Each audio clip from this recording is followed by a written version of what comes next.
Murakoze cyane. Ni njyewe wongeye kugaruka Mugisha Olivier, nifuje ko noneho tuganira. Mu mwanya twaganiraga ijambo rivuga ko ku buzima budafite ishusho, nifuje noneho kugaruka mbabwira ngo kugira ishusho y'Imana. Haleluya! Kugira ishusho y'Imana hari ikintu bivuze gikomeye, ni ikintu kidasanzwe, ari nacyo giha umuntu cyangwa giha personalite y'umuntu imbaraga, giha wowe uri we imbaraga, ni ukugira ishusho y'Imana. Reka tudatinze dusome mu Itangiriro igice cya mbere nk'ibisanzwe, dusome umurongo wa 26, nidushaka tugeze kuri 28, numva ntacyo bitwaye. Haranditse ngo Imana iravuga iti, tureme umuntu agira ishusho yacu, ase natwe, batwara amafi yo mu nyanja n'inyoni n'ibisiga byo mu kirere n'amatungo n'isi yose n'igikururuka hasi cyose. Imana irema umuntu ngo agire ishusho yayo, afite ishusho y'Imana niko yamuremye, umugabo n'umugore niko yabaremye. 28. Imana ibaha umugisha. Imana irababwira iti, mwororoke mugwire, mwuzure isi, mwimenyereze ibiyirimo, mutware amafi yo mu nyanja n'inyoni n'ibisiga byo mu kirere n'ibintu byose bifite ubugingo byigenza ku isi. Haleluya! Nifuje ko tuganira kuri iri jambo rivuga ngo kugira ishusho y'Imana. Nk'uko twabibonye muri kiriya cyigisho cy'ubushize cyangwa cyarangiye, twasanze ko Imana yahindura ubuzima butari bufite ishusho ikabuha ishusho. Uyu munsi rero twifuje kuvuga ku gusa n'Imana cyangwa kugira ishusho y'Imana. Iyo ufite ishusho y'Imana, ikintu cya mbere ni uko uba ufite ubutware. Ese wakwibaza ngo ubutware bwo kugira gute? Ni ubutware buri over ibintu byose byo ku isi.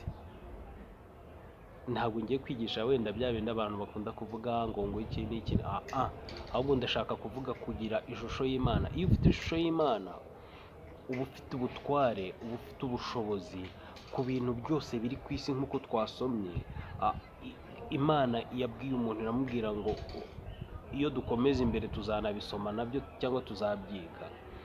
Yaravuze ngo mbahaye ubutware ku bintu biri mu isi byose. To the extent Imana imaze kurema inyamaswa zose n'ibyaremwe byinshi n'ibyaremwe bitandukanye, Imana yabwiye umuntu, iramubwira ngo ngaho ita izi nyamaswa amazina. Ni ukuvuga ukuntu inyamaswa zose ziswe n'umuntu, ntabwo ari Imana yazise. Icyo Imana yakoze, yaraziremye kubera ko umuntu yari afite ishusho y'Imana, imuha ubwo bushobozi bwo kwita inyamaswa izina ryose ryiswe n'umuntu. Aha rero yaramubwiye ngo ujye utwara amafi yo mu nyanja, utwara inyoni zo mu kirere, ibintu byose abimushyira mu bushobozi, biba inshingano z'umuntu. Bishatse kuvuga ngo iki? Imana nimara guhindura ubuzima bwawe bukagira ishusho, bumaze kugira ishusho, ikintu ikubwira noneho ni ugutwara ibiri mu isi. Sinzi niba muri kunyumva. Haleluya! Ni ugutwara ibiri mu isi, ni ukuba hejuru y'ibintu biri mu isi, ni ugukontorora situation zose. Hari umugabo w'umuhanga wavuze ngo mu gihe udashoboye gukontorora ibyishimo byawe byinshi cyangwa umubabaro wawe mwinshi, uba usigaje gupfa. Kuko hari abantu benshi bagira umubabaro mwinshi bagapfa, abandi bagira ibyishimo byinshi. Ni ukuvuga iyo umaze kugira ishusho y'Imana, ikintu kikubaho ni iki? Ni uko ugira control over ibintu byose, cyangwa control y'ibintu byose. Ibintu byose biba biri mu biganza byawe. Amafaranga, uburwayi, nduzi ko byo ari n'isezerano Imana yaduhaye. kurambika abarwayi ibiganza bagakira, kandi ndakeka ibiganza birwaye ntabwo byapfa kurambikwa ku muntu ngo akire, ahubwo d'abord wakabanje kuba uri muzima. So ikintu ushatse kuvuga ni uko duharanire kugira ishusho y'Imana.